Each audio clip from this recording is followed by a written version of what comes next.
Hello, welcome to Unicorn Princess Tarot. So, ito yung reading natin for Water Sign, Cancer, Scorpio, Pisces. Take only what resonates, guys. Hindi to magra-resonate sa lahat. So, kunin mo lang yung mga messages na magra-resonate for you. For personal reading, Jing Tarot Reader, search mo na lang siya sa Facebook.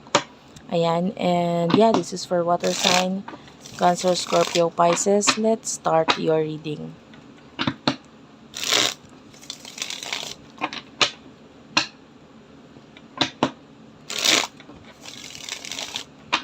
Okay. Water sign.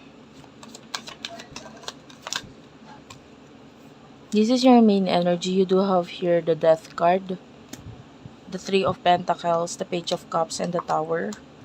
I feel like there's big change na nangyayari sa iyo ngayon. Some kind of ending. Might be may magandang deal or magandang I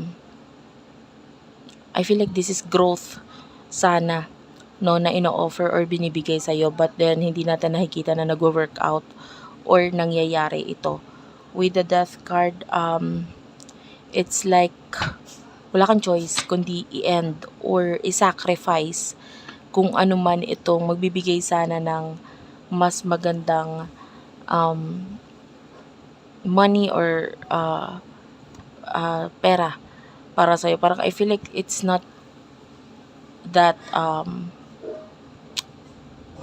parang yung hindi siya agad-agad pwedeng mangyari.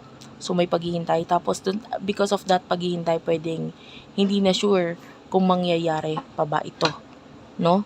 So nandun yung nagkaroon ka ng pag-asa ng konti, but then parang kasi may mga sacrifices na kailangan gawin.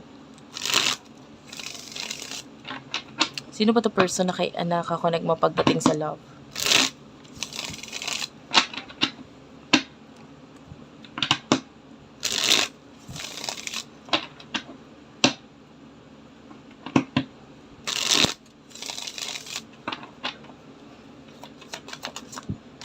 Person na nakakonect mo pagdating sa love is the Queen of Cups.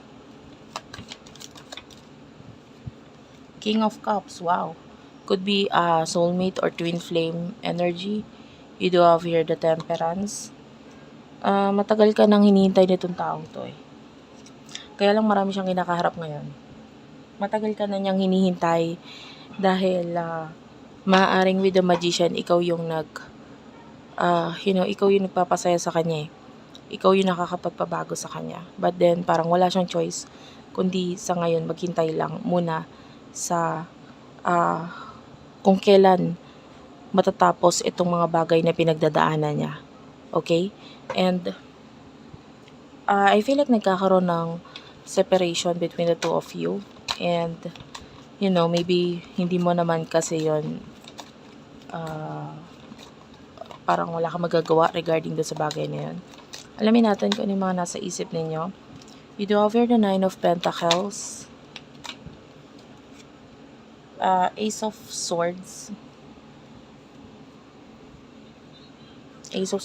and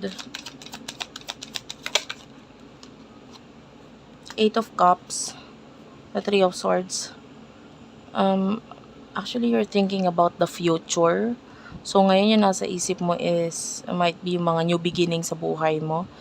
Nakakita tayo ng magandang future for you dahil there's success there and pwedeng nakikitaan mo na rin ng potential yung sitwasyon mo ngayon na maybe in the future may kakalabasan or magiging maganda ang kalalabasan nitong bagay na ito na ginagawa ko, lalo na pagdating sa pera. Yan, financially medyo okay na rin naman yung sitwasyon na nakikita mo in the future para sa'yo.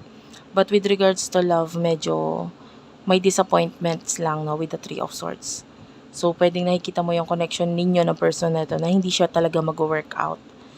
And, pagdating sa person na ito, ano naman yung nasa isip niya for you?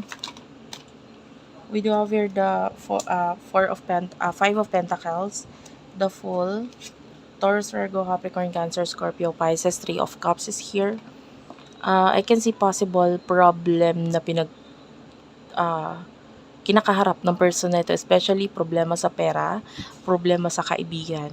I feel like for some of you, nag-take siya ng risk sa something, like maybe nagtiwala siya dito sa mga kaibigan na ito, but then hindi ito masyadong nag-work out para sa kanya. With the Ten of Wands, nagkakaroon ng ending or separation sa inyo nitong person na ito dahil mas pinili niya yung mga bagong ino-offer or binibigay nitong mga taong lalong nagbigay ng problema sa kanya, you know. And what is your emotion towards this person? Ano yung emotion mo para sa kanya? You do have here the Hanged Man and the Five of Swords. And kunin na rin natin kung ano yung emotion niya for you.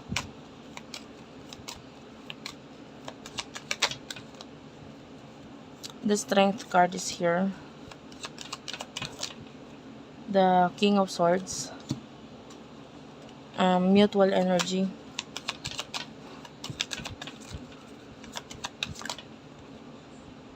Hindi ko ito kunin, masyadong marami. Mutual energy is the Four of Wands. King of Wands is at the bottom of the deck. I feel like may naging pag-uusap na sa inyo wherein naging tapat na kayo sa isa't isa. Itong taong to. So, pwedeng yung emotions ninyo, nasabi mo na sa kanya, nasabi niya na rin sa'yo. At yun yung totoo. For now, nakikita natin na may pagka-cut off kang ginagawa sa person na ito, although na dun yung pagmamahal mo, pagkagusto mo sa kanya, dahil sa mga nagiging sitwasyon ninyong dalawa. Pagdating sa person mo, with the Strength card and the King of Swords, pinipilit niyang kayanin kung ano yung mga stressful na energy sa kanya. So, parang may mga sitwasyon talaga siyang wala siyang choice kundi harapin ito. Okay? So, you know, the love is there, pero more on physical or material muna. Kumbaga kung ano yung mga nasa harapan nyo ngayon, nandun na muna yung focus ninyong dalawa. So, what will happen in the near future for the both of you?